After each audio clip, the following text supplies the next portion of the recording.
yes, once again, it is my distinct pleasure to be here advocating for Homebrew Pinball. First slide, please. Oh, sorry. It's hard to produce a show and sit here at the same time and host, so this might be the last year I do this. So I want to talk about the purpose of the panel. So who was here last year? Anybody want to raise their hands who was here last year? Okay. So we have a purpose for this panel, and that is to allow the developers of that brought games to this show to come up here and talk about the build that they did, why they did it, and a little information on the project and how we got there. My mic's tinny. Can you turn it down, please? No, all the way down. It says labs. So we want to talk about the process. We want to share the successes and the lessons learned. Yeah, that means failures. We're going to talk about the failures the most because those are the fun part. The only part that matters. It is the only part that matters. I have the distinct honor of being here with a gentleman who has 3 games here, and I hate to say it, we're throwing him off the Homebrew panel next year because we're going to give him his own seminar to talk about everything himself. And that's the reason why one of the other games isn't in the room as well. So I want to talk about, those of you who were here last time, I want to talk about the rules of engaging with Jillian. Princess Jillian's I have my own realm, and you may not be my people, but let's respect Rule 0. Rule 0 is don't make me make any more damn rules, okay? Because I'm going to name them after you. And so for those of you who were here last year, you probably saw someone try to take over the microphone a few times to drive an agenda. We're not going to allow that anymore. If you don't have a question for the panel, and it's not on a topic that we're talking about, I'm going to ask you to take it offline, and if you don't, I'm shutting your mic off. And then I'm going to add your name to the list of names that I have to make rules about. And so, if you still keep talking, we're going to take this mic that we're not using, we're going to throw it right at you. I don't know which one of our mics is feeding back, but so in the spirit of collaboration, though, I don't want to shut down what we are here intended to do, which is to share what these people have created and built. As we all know, a pinball machine is the embodiment of STEM and STEAM. We've got art, math, physics, everything going on, and it is really hard to do as one person. So we're here to put these people on a little bit of a pedestal for sharing their creations with us and learning from them. So let's do that. Everybody excited? You ready to do this? Let's do this. All right. Circuit Meltdown is not here. I'm going to talk about it quick. Have you guys played this yet? It's in the homebrew room over there. They were inspired by this panel, okay? And that means a lot to me. I've been an advocate of maker spaces and community workshops for years, and that's why I want to be doing this. So I want to hear from them. I wish they were here. I reached out to him, and he was supposed to be here. That's why there was extra chairs. So if he comes in, we're going to do him later. Next. Poker, I reached out to Zach, but my text message didn't get back from him. He was here before. Yeah, this is his second Pintastic. I think he was here in 2001? He wasn't here last year. I thought it was last year. Was it the year before? It was the year before. Okay. Because I remember Hunter Cruz was not giving trouble that year. Yeah, that's... Yes. Yeah. His pin is... all of these pins are in the room over here. We have a dedicated room for this now. And it's fantastic. And Dave, thank you for making that happen, because that's important. And Zach is a fantastic person. There are so many micro screens in this game to play this poker game that it honestly surprised me what he was able to do. So let's see if he wanders in later if he finds the seminar room. Next. You're up. Oh, God. All right. You were supposed to go third, but it didn't work out. Yeah, I was supposed to. You were supposed to be warmed up with the crowd by now. This is what it is. It's a lot different sitting on this side than sitting on that side. They don't know that. Just make it look easy. Fair enough. It's just pinball. Fair enough. How hard can it be? So why? Why? Okay. It's just a great theme. Warhammer 40,000 is an insane game, tabletop game, with lore beyond imagination. There's hundreds of books in the library that you can read from. You've got everything from, video games to, well, fan-made projects, movies, and you can basically use all of that for a game. And so I said, I want this to happen because I know no one would ever get the license to do this. They'll make them for video games, but they'll probably never license it to a pinball machine. So I said, it's going to be me. I'm going to do this thing, and I'm going to build it. That's where it started from. It's a pretty good why. I mean, in business, you start with why. That's a pretty good why. But why'd you build a pinball machine? What inspired you to do that dumb idea? Sitting in this panel. I sat in this panel, I think 2021. I think it was like one of the last years. Ryan had a game here, and I remember Mark also had a game together in the shows. This was at Sturbridge, and it just got under my skin. Where I said, "This is cool. This is very cool. The ability to make anything you want, or put anything you want in a game. There is no rules. There is no limitations. That is something that I gravitated towards, and pinball has just been part of me for a long time." Yeah. Ryan? Mark? Hello, guys. How's it feel? I love that the combo continues. So I got started because of Mark's seminar. You got started because of my seminar. No pressure, crowd. Who's next? It has to be sitting at that table next year to keep the combo going. Yeah. Yeah. I love this. I wish you guys would have told me that it was an enormous amount of work, and it's not just like, they. I think we did say It's not making light, like, I wish you guys hammered it into me where you would say, hey, or like just grab me and shake me. You're going to work on this for tens of hundreds of hours. You're going to put a ton amount of time into this. Like, my game's only 6 months old. I had to build a cabinet. I've never built a cabinet before, nor have I ever built a playfield. So I became a carpenter. These are things you have to do to build a pinball machine. It's a mountain of work, and but it's fun. It's fun the entire way. There's little things as you progress. You'll keep making steps, and you'll think of something. You'll be like, okay, I need to build this thing. You build that one thing. You're very proud of it for a moment, and then that goes away because you realize, okay, now I've got this entire larger list of things to work on, and you just keep nitpicking things out of the list and adding them in, and my list is still very long. It's and growing.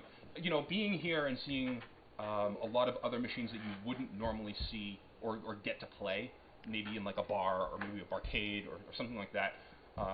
Being here is awesome because you can play a game and be like, I like that. I'm going to put that in my game. And you just, honestly, pinball design, you just go steal things from people. It doesn't matter. No one cares.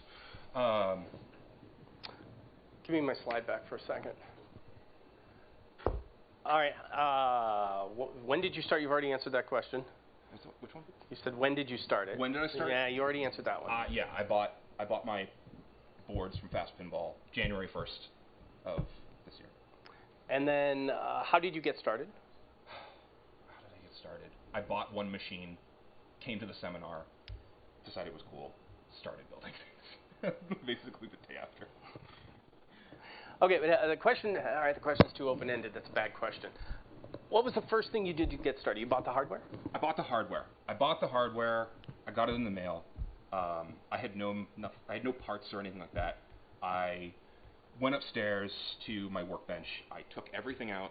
I read the documentation on my laptop, and I got some wire. I didn't even own wire. I had a bunch of old. I had an old power supply unit from an old gaming PC, and I literally cut the wires out and used those wires to just put the thing together because I wanted to put it together so bad. And I got it running, and you flip the switch, and all the lights turn on because you've got the status symbols, and everything starts flashing. And I was really happy. And I said, okay, there's step one. What now? If you all could just know what's going through my head right now.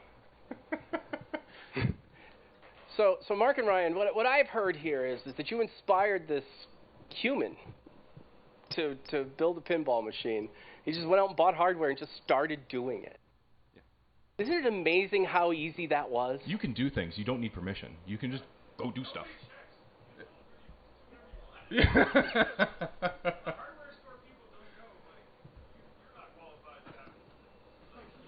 Man didn't have wire in his house, Lynn. Decided to build a pinball machine. Yeah. Yeah. It works. There you go. Don't look inside of one of my arcade games. It's got a PC power supply in there for like 10 years that's all taken apart. Because I didn't have a 15 amp. Hello? Better. Let the audio girl help you. Is that better? Is that better? I still have a PC power supply in one of my arcade games running Sega Sonic the Hedgehog, so that's been in there for 10 years. All right, what were my last two questions to you? Where did you start? Where did I start? Yeah, where'd you build this Where'd you thing? build it? Okay, so I started, putting wiring together in my room, and then I eventually realized that this is probably not a good place to build something like this, and so I migrated to my basement and started putting things there because you're going to make a mess, an utter mess. You're going to be covered in sawdust. You're going to get sawdust in your parts. You're going to get sawdust in your circuit boards, and just accept that because there's nothing you can do about it, honestly, other than getting like an actual back system, but that's a whole other story. A compressed air system is really nice to get that stuff. Yes, it is.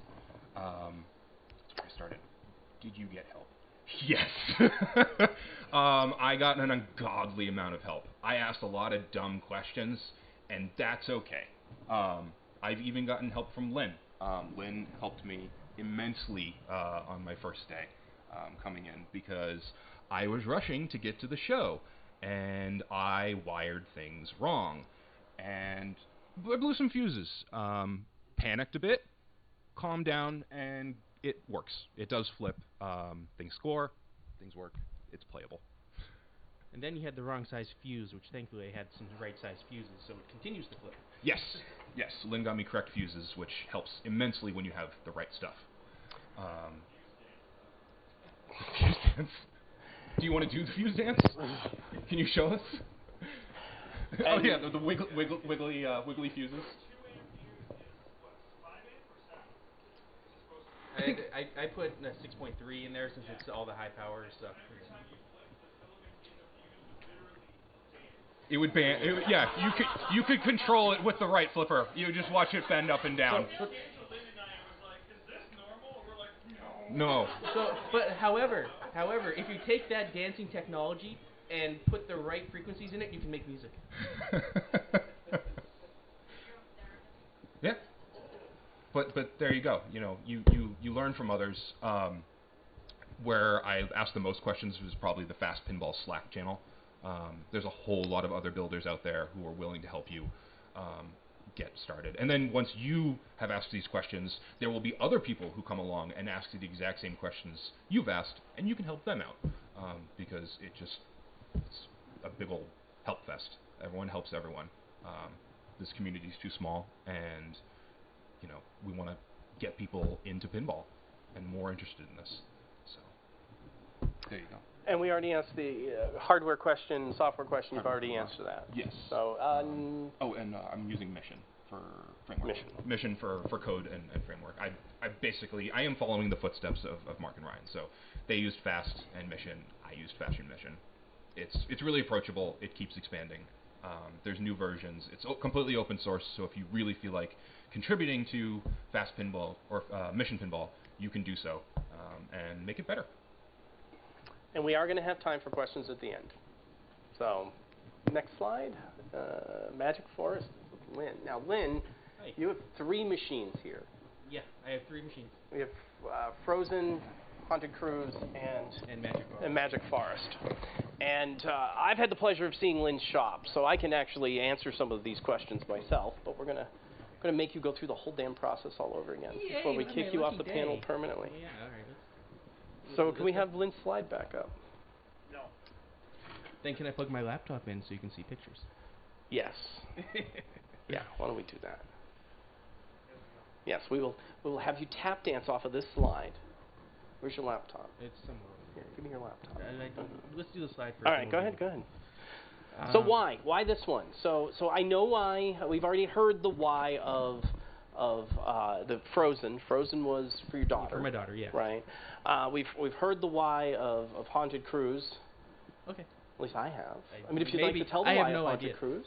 Why Haunted Cruise? Because, well, at the time when I made Haunted Cruise, 2008, 2009, something like that, when I started it, there weren't any haunted pinball machines other than like Haunted House. America's Most Haunted wasn't even out, and I wanted like a spooky, haunty pinball machine, not a tongue-in-cheek like haunted pinball machine. So, and there still isn't really many of those out there for haunteds and ghosts. So that's why Haunted Cruise. Magic Forest. I went to Michael's. I saw this picture of like an ent reading a book, and I bought it. And then I'm like, this would be cool with a bridge. Let's make a pinball out of it. So that's kind of how that came up. And now the ent isn't even part of it anymore. And so about 2 weeks ago, I was out at Lynn's shop, and the game was still being assembled. Yeah. So I went through 2 Whitewoods. This is the 3rd version of the game, and I knew there's a sign shop down the road, about 10 minutes from my house, that has a flatbed printer now. They got it a couple years ago, so I wanted to get art direct printed onto the thing. Art takes a little bit of time when you're doing it on the side, so I was hoping to get it printed and returned to me by like the last week of July, first week of August. I didn't get it out to the printer until the first week of August, so it took a couple weeks to get back. So I had about 2 weeks to get the whole thing assembled and about 3 days to program it. And then I stayed up late, sleepless nights the past couple nights adding more code. So, yeah. You're welcome. All right, so you've answered the when you started this. No, I didn't. No, you didn't? I didn't. When did you start it? This particular Whitewood game. I started fall winter of 2021. So I built it. I made it in CAD first. I built the Whitewood. It took about a month to do the CAD and the Whitewood, and then it played great. I didn't know where the hell I was going to go with it, so it sat there for a year and a half. I worked on a different game that I was hoping to have here this year. It has like 8 or 9 ramps. It'll be here next year. There are a couple things that are a little wonky with it, so I couldn't get it done in time. So I revisited this other game, and during that time I finally figured out, I'm going to do it this way. Because I was teetering around, did I want it to be a Celtic thing? Did I want it to be a Viking thing? Did I want it to be a old English thing? And so it kind of threw it all in a pot and mixed it. And it ended up being more of an English type of thing because the scene was like an old English countryside forest thing originally, and I wanted to get that in there somehow. And it grew into a little bit of an adventure RPG-like type thing with a battle system and whatnot. I got more massaging to go with that, but that's kind of how that game went. So yeah, it's about 2 years in, maybe 7 man-months total compressed for this thing so far.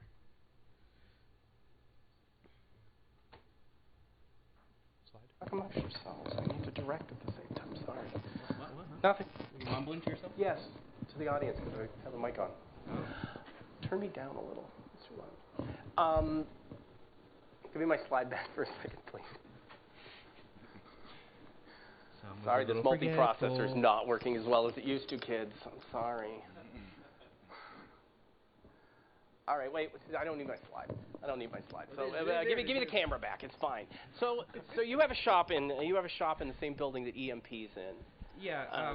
There was a free space, and it's 800 square feet, and I said, give it to me, because I was tired of dealing with the shit in my garage and in my house. It was cluttering up everything. I was growing too much, so I needed a place. So you have a full workshop. Yeah, that you full get to build. It's 2 400 square foot rooms. One is dedicated kind of for software and design. The other one is dedicated for assembly and whatnot. And then I kind of mix and match because I have parts all over the fucking place. I feel in that. Yeah. Parts everywhere. Yeah. Tables of parts. Oh yeah. Just sitting Oh there. yeah. I try to keep it clean, but when you're under the gun to get a game done in 3 weeks, it gets a little disheveled. Yes. So I need to go back and clean everything. I did clean my computer desk because I had parts all over there too, and I'm like, I can't program with this crap here, so I cleaned that all up. But that meant kind of moving it to the other desk in the other room, which is now a little more cluttered. So the reason why I keep bringing up going over, I went over especially to spend some time with Lynn before this seminar to see the new machine, because I knew it wasn't going to be flippable yet. And we listened to the music, and this is something I really want to call out here.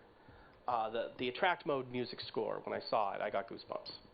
When I saw the light show, and then he talked through, and I got to handle the book that was your concept. Yeah, my game development doc.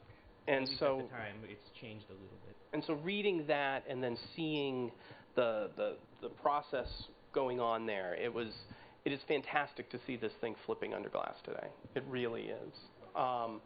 And again, this brings me back. Emily, we're going to do questions at the very end. It brings me back to the how special you are in particular. I'm not an artist. I'm not in the industry. Those guys are in the it's industry. okay, but here's the thing about those guys. Here's the thing about those guys. Not all the art was generated by them. Not all the music was generated by them. There's something special about a Scott Denisi, right? Where all of the music and all of the playfield and all of design is done by one human. Well, he just succeeds at everything. Well, he's amazing. Yeah, his new game's here, right? But Lynn is this as well, and it's a pleasure to call you a friend. It really is. And seeing your process and seeing how you do it, I am so proud. I am so proud of everybody. You guys all know this, and love you guys. And the fact that you guys are mentoring each other is what makes this special. Leverage these people, just the way you have, because the amazing stuff that's happening as part of this and what we're fostering here is fantastic. So I'm going to pause you for 1 second because we're going to go through a bunch of your pictures. Okay. All right. So should I pull my laptop up? And Yeah, get it pull all your working? laptop up while I stall. About the music thing you were saying. Oh, yeah. Most people know Alan Davidson comes in and helps us out fixing machines from time to time. You heard the attract music, the Haunted Cruise, and he's very much he gets annoyed at attract music anytime. He goes over and turns off the team, and he has nothing but gushy things to say about the Haunted Cruise attract music. He wanted it turned off. He thought it was amazing. I just want to say that. So the one thing I want to bring up too, Haunted Cruise and Frozen, since 1 month before Pintastic 2022, so April-ish of 2022, have been on location at EMP, like 24/7. Yeah. So if they're a little worn, they're a little worn. They run well, and he's got Scorbit integrations coming, so they have Haunted Cruise has it, Frozen eventually, and Magic Forest hopefully in time for Chicago. We're going to talk quickly about Sinbad. If you haven't seen this, this is a machine that's in the other room that it's an EM base with a monitor on the back with some speakers playing video clips. It's actually really interactive and fun. Couldn't get a hold of the developer, but I wanted to call out it's here. And hope to get this information and update this stuff later. 3 games. He's another 3 games. 3 games.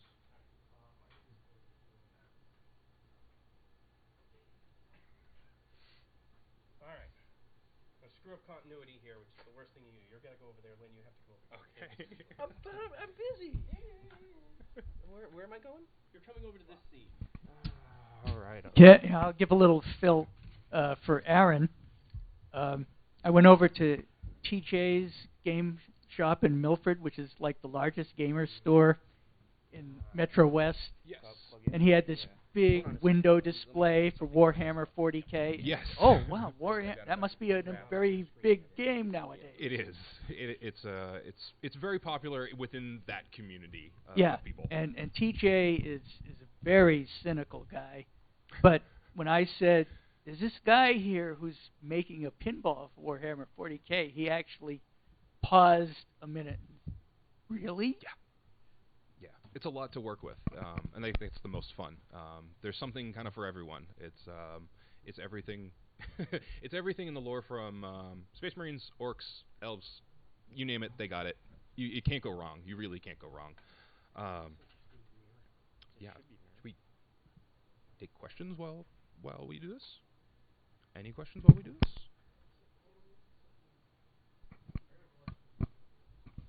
You have a Raise your question? hand. Who? Where? You have a question? Yeah. Yes. This is like a I picked up a hobby essentially. If you call it a hobby, it's more like a job because you go from one job to the next. Yes.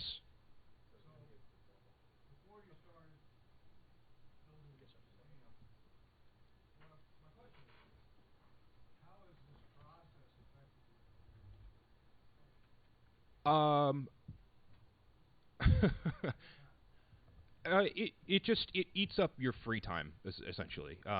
You can put in as little or as much work as you want to put into it, and the answer is it's never done.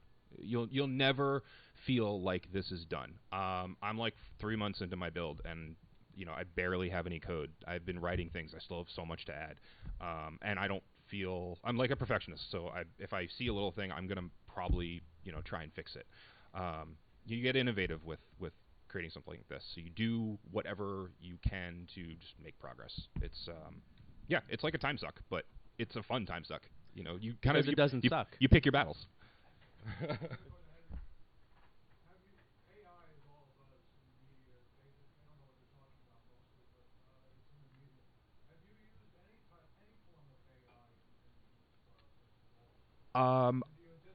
I have generated some art with it just to see what it could do, and it does actually a pretty good job. You can feed, I don't know what's the name of the AI program. ChatGPT. Thank you. You can feed it some sort of sentence, and it will generate you pretty good art for what you're looking for. You can use it as like a background or on your screens, or you could even have it printed and use it for some like cabinet art or backglass or something like that. There's a lot out there that you can use. I also know that there is other people who have tried to get ChatGPT to write pinball code. I don't know how well that's worked, but there is a few. So to talk about AI, just for shits and giggles one night, because I was really tired, and you do weird things when you're tired, I wasn't ChatGPT, it was a different one of those things, an open source thing, and I had it design a pinball machine and all the rules for me. So I have that saved. It's batshit insane, and I'd love to do it at some point. It's a time travel game, and it's batshit insane. Awesome. All right. Can we get his laptop, please? Thank you. All right, so a year and a half, 2 years, whatever I said this was. This is the first design of this thing. It was a spare piece of plywood I had. I think the other side was, I don't know, some other junk that I cut on it. And I just pencil sketched what I want to do. You can see right in the middle there's that tree ant thing that inspired this whole table to begin with. It's a neat little thing. Now, I do have a toy that's supposed to go in that spot. I couldn't get it done in time for the show. It will be ready for Chicago. But this is the first design, pencil sketched, and it still kind of has remained the same since, with the whole idea where the bridge would go and where the paths would go. This table is also a little shorter than the standard 43-inch table that I use. This, I believe, is 38 inches, because at the time, my CNC machine could only do 37, 38 inches. So I'm like, I need something with the CNC machine. I'm tired of cutting this crap by hand. So that's what I did with this. And then I extended the length of my CNC machine, and I added more to the back of it. I'm just kind of measuring jet bumpers now, using the first CAD layout with this, making sure things actually fit based on what I put in. And also, I think I shifted things around a little bit too. In some of these pictures, I have a couple targets where I want to put them here now. I kind of pencil sketched. And I then went back to computer and figured out I changed this contour a little bit because I didn't like how the contour was. But yeah, this was the kind of the first design where it all started. And I don't know if I have a picture of all the inserts. The original name for this was Story Tree, because it was a tree with a book, and it's still called that in. Well, you don't have to hide the screen. I don't care what people see. Well, that's not what he's doing. He's getting the reaction shots because we're recording it. Oh, so it's okay. going back and forth. This is video production 101, right. my man. I make games. I don't make I videos. know. Come on. Sorry. All right. If you go, so now this is the second version of the print-up that I made that had some of those adjustments. In this upper right-hand corner here, I had a row of 5 targets for the longest time. There was going to spell story or something there, and I adjusted those things because you couldn't really hit them in that angle very well. So I said, Did you take pictures while you were doing this whole thing? A few. I don't document well. I've learned. Yeah. I think when I made like really important decisions, I started taking photos of stuff like where wires should go, Yeah. like that kind of stuff. Yeah. And There's a lot of pictures here. Mark, how many pictures did you take while you made Metroid? Because I'm not even going to ask Squid, because I just gave him cameras so that he could stream the whole thing to make it life easier. Hundreds. Mark, didn't you stream your build as well? Yeah. You streamed the entire build. I don't stream my build. Sorry. I understand that. I don't have time for that. You need to take more pictures. Okay, I should take. You need to take more pictures. If you're going to come back next year, you need to take more pictures. Oh, I'm absolutely coming back next So year. you need to take more pictures? I will. Okay.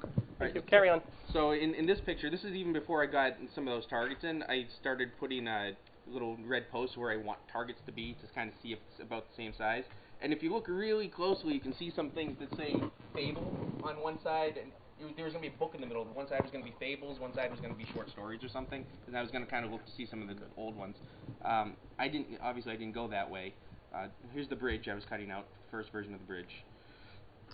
My little CNC router. Who in here has played the game? A few. Okay. Everybody, you got to play this game. I know the trop's being annoying. No, it's fine. It's good. And then, yeah, I have a lot more in-process things. I think over here I'm populating... Alright, so here's a small picture of my shop where I'm swapping from one whitewood to a second whitewood. So the older whitewood is in the back here. You can see it's the shorter table, and this newer one is the slightly longer table that has a couple more ramps in there. So this was this summer. I think I did this for whitewood number 2. And, yeah, you can see a little bit in there. There's that bridge. I just like the idea that going through the bridge, going over the bridge, going right. It's a ramp that doesn't bring you back to the flippers. It's a ramp that kind of goes up and over something. And yeah, that tree guy is still there. So. Excellent. So I do want to leave time for questions. All right, the last thing I'm going to show, just a very quick. This is the is the GDD that I write. I need to update it a little bit. Right now, it is 17 pages. With title screen, table of contents, and everything. I do this for all my games because I need a plan on what to do, and I need to know where to go. And when you make enough games, since this is my 4th or 5th one, only the 3rd one you guys have played, you kind of get an idea of what works, what doesn't, to a point that you can write some stuff down. So I always have a story. This is the actual story that's in the game in the attract mode now. And those little dashes are the breakpoints between pages and whatnot. And I haven't designed all the characters yet. That's to do. I have gameplay ideas, how the progression is going to work, what the different areas are going to be, what caves are, some multi-ball ideas, what the end game is going to be like, how all the hit points work, what the boss is going to be like, the battle systems, the wizard modes, the phases of all that, all kind of written down in here, what crystals mean. And so I have a lot more work to get done with this, but at least I have a bit of a plan to follow, so I'm not just, I need something over here. What goes over there? I already kind of know what's going to go over there. And that also helped dictate some of the art, which at the end of the day, there's going to be some inserts that changed because I didn't know what I was going to do with them, so I just put some weird symbol for the time being. So the next version is going to have more final insert art. But yeah, so that's kind of, here's the battle system with how the crystals change things and how multipliers work with the battle system. Equipment I haven't even done yet. So, I mean, this is probably going to end up being a 50 or 60 page document when it's done. Jeez. One thing I want to point out on your game, how many LCD displays do you have on it? Just 3. It's 3. Well, it will be 4 soon. 4-bit. Yeah. A thing I want to say to you, Mark, is remember a few years ago when we agreed that you should never make an MMO pinball machine? I think we're wrong. I think he's close. And I'm excited. Really am excited. Adventure game with RPG light elements. Yes. So yeah, let's talk about the fidget toy you brought me. I'm glad you enjoy them. So if you don't have a workshop and you're just starting out designing a playfield and taking your first steps and realizing that you have to show your player something, you have to show them what to shoot at. Inserts are the thing you need. And if you don't have the full workshop with the CNC router or have access to a makerspace, there was a gentleman online that I had found information from. His name's Thibaut Flip, T-I-B-O Flip. He's French, and his entire video is in French, and I translated it so I could understand what the heck he was saying. But he made a homebrew, and I think it has some sort of cowboy theme, which is kind of cool. But he showed me this. Does anyone know what this is? Or guess what this is? It's a router guide.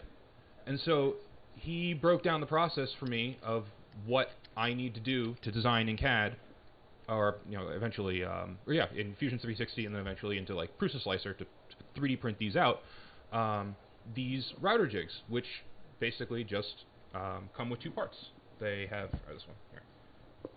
They've got the inner ring, and then the actual frame that you cut through. So you first put this in, cut your slot, cut through, and then take this out, and then cut the little lip where the insert's actually going to sit on, and then you can just epoxy that in.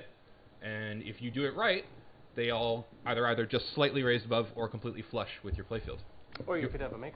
Or you could have a makerspace and just do the entire thing with CNC. They're always going to be slightly above or slightly below, no matter what you do. Makerspaces. This is my plug for makerspaces. This is where I do. And barrel sanders, of course. Every year. There's Make It Labs in Nashua, New Hampshire. There's been a bunch of people who've done some pinball stuff there. It's actually right around the corner from the Southern New Hampshire Club. Mm-hmm.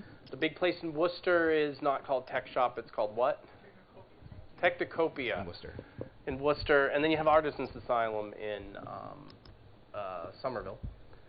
And there are others throughout New Hampshire, Portsmouth, all sorts of places. I'm only giving you the three that are local to here that all have the ability to cut wood on a CNC router. Make It Labs has a 5x10. You can do full plush sheets, right? Memberships are less than $50 a month. They're cheap. And there are a wealth of resources. Again, it's another community you can get involved in, full of electrical and mechanical, and we've got welding facilities and a whole wood shop and everything you need. So there's all sorts of people that are always passionate about helping people with projects. Yeah, there's also other engineers there who would want to either help you with your project or be interested in assisting you with anything you need. Mentorship. Yes. That's it. Mentor each other. This group has done a fantastic job at mentoring each other. I am so proud of everyone here. Now we get to the question and answer We have portion. 15 minutes, yeah. Yeah, no, I leave 15 minutes for questions and answers. Anyone ask questions about, like, We will bring you a microphone. playfields, cabinets? I had to build an entire cabinet. If you got cabinet questions, ask them. Is there an online community of people we can sort of reach out to? So I've been working on Homebrew for a while. It's sort of off and on. I'm really good at a lot of stuff, but not software. And so I've been like banging my head against the wall on NPF, trying to get that little bit of progress to give the inspiration to go do something else. And so I wonder if there's a resource community where I'm on NPF, which is open. But just like people that are out there like that can. I've found the people that can like, okay, here's like a little thing, but I'm looking for more like, are there communities or message boards where we can find collaborators that are going to do more than throw you 10 minutes at a time and maybe want to, if I could find a software person that really wants to do pinball, but they don't know how to make one, like that'd be a great marriage. Yeah. So, have you? MPF has a specified forum for MPF. If you found that one, I've also been interested in creating a Discord group specifically for pinball building as well. I'm not sure if there is one already. There is one. I gotta go join that one. Yeah, there's also Facebook groups and other various places you can join, and just post questions and see what the answers are. Trying to get someone to help you doing code. Everybody's doing projects, so time will be tight, and it's just a matter of getting times to work right. So, your game won't be done in a year. Maybe it'll be done in 4 years if you're working with a bunch of people. But it still gets done, and you can learn along the way. Yeah. Yep. Yep. Yeah.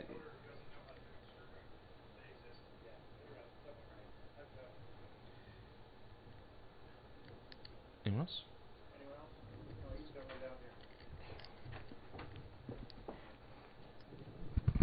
So apologies if this is a dumb question, because I'm very new to this whole thing. But it strikes me in playing the couple machines that I have that some of the shots are just, they flow beautifully, and there was a plan. You know, that ramp empties that way for a reason. Is there any kind of like mechanical sort of prototyping that you guys wind up doing in trying to set up those magic shots? Do you want to talk about shot placement? Yeah. After you make a few games, you kind of know where you want them to go a little bit. But when you go out to the floor, like and play a lot of release games, older games, see what they do and how they work, and how shots kind of work with that. And as it was mentioned before, mimic what's kind of happening there, especially for your first couple tables, because then you'll kind of get the idea. You need to have something this wide, or it has to be at this angle where the sweet spot of the flipper is, or you can't have the ramp taper this way, it has to be like this, or other little things that even to this day I'm screwing up.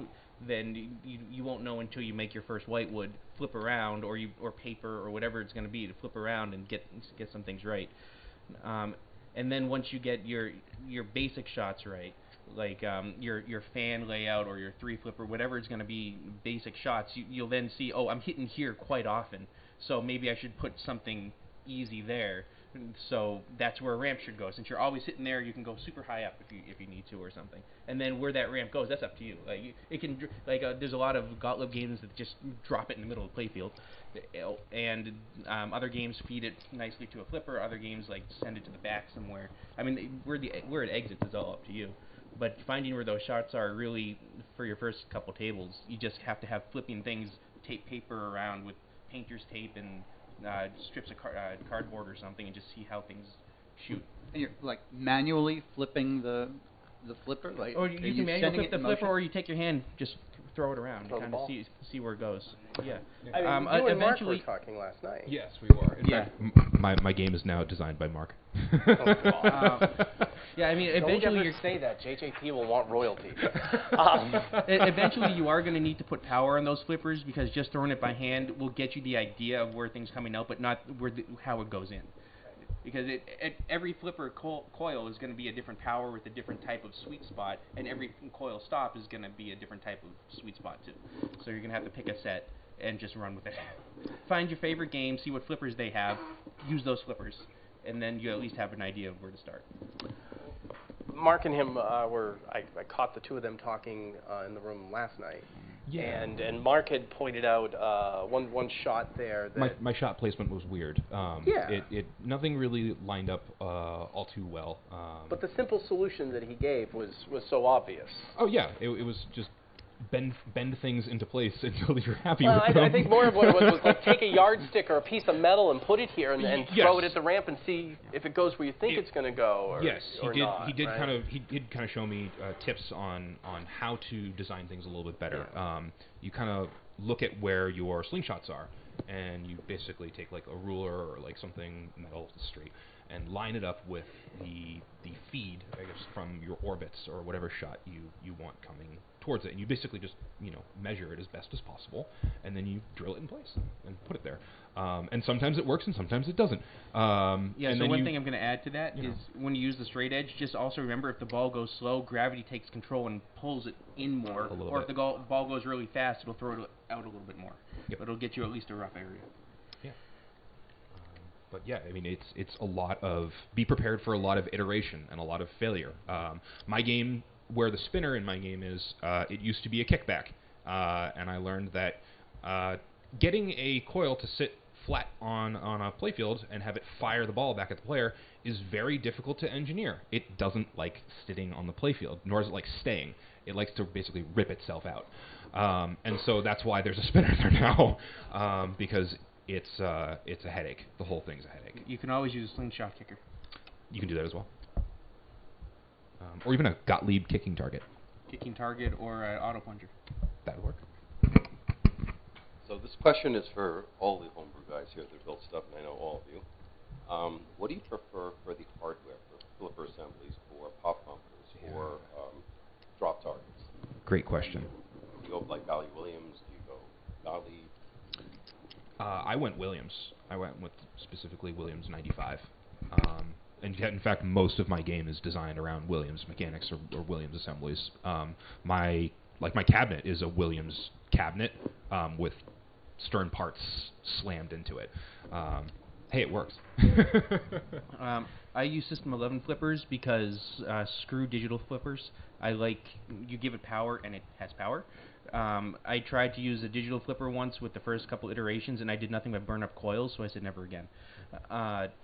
So System 11 flippers, I always start off with the green coils, the FL7, 11.7 something or others.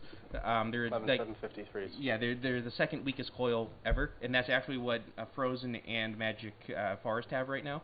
And if everything works with that, then I know when I go to the standard red flipper coil, it's butter. But I design weakest common denominator, so then I can bump up to the next level.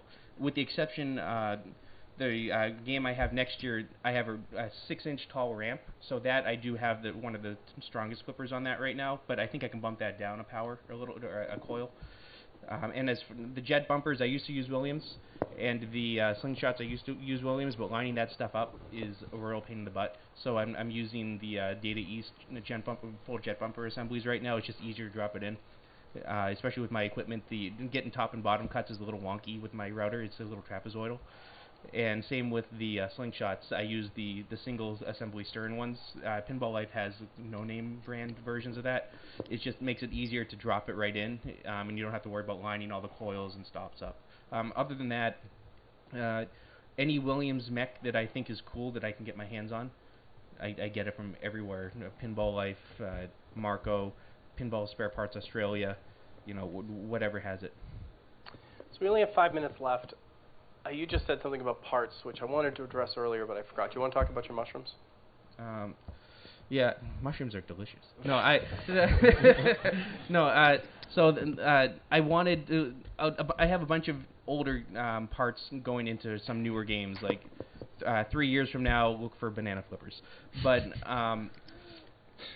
I wanted I originally had 5 stand-up targets on this. They were yellow stand-up targets, and that's great and all, but it's a little boring to just have like 5 of one target and 5 of another target.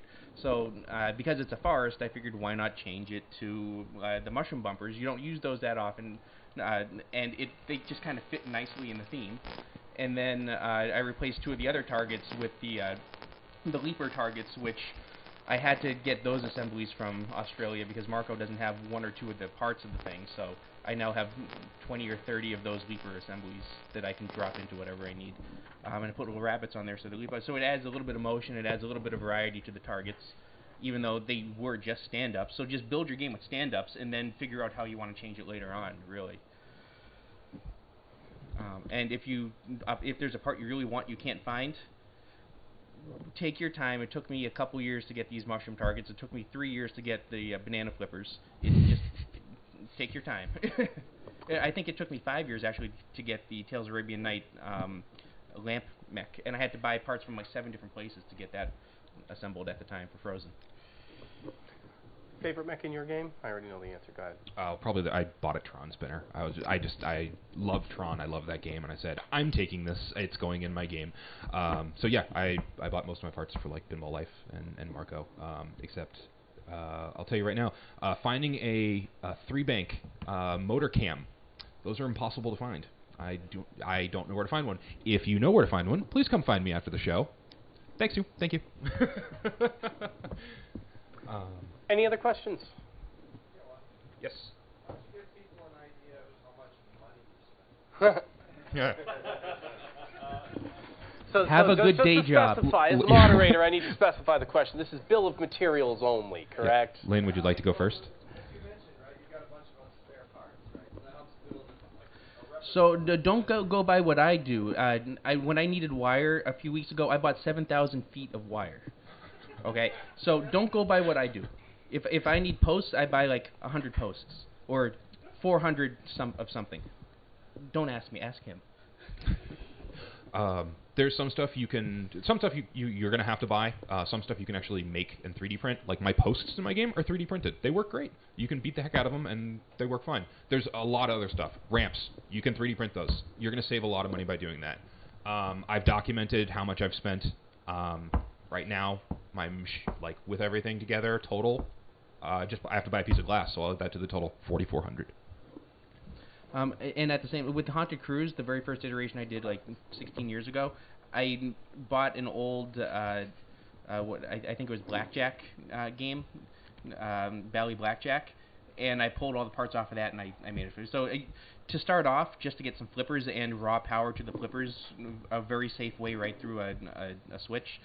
You can just get a cheap. Well, I guess cheap games don't exist anymore, but you can find a game in a barn somewhere. You can't.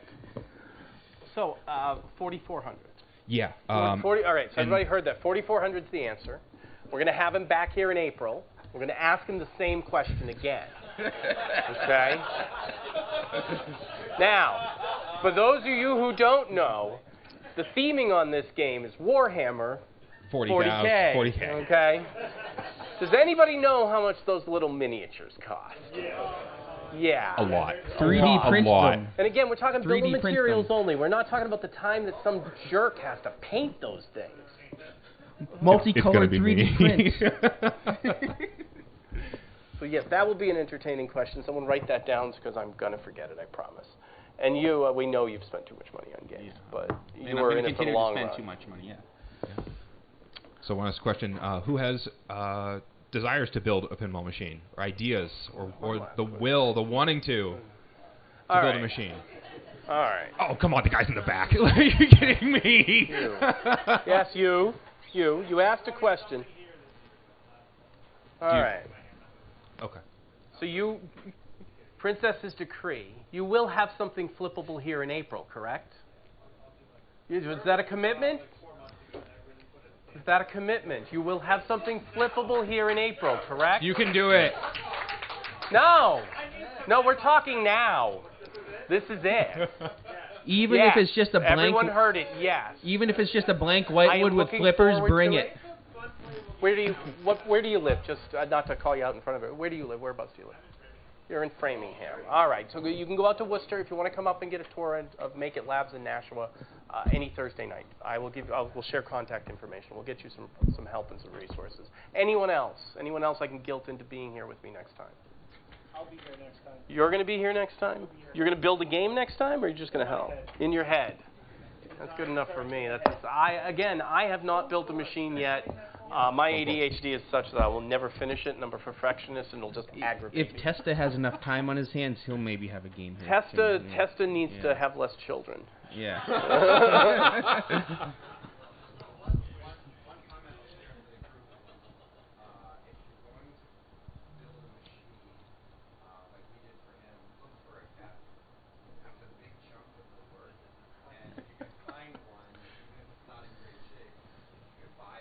Yeah, the first cabinet I used was Blackjack and then Supersonic and then a Pinball 2000 cabinet, and now I make my own cabinet. Mark, but what cabinet do you not use? Bit of advice.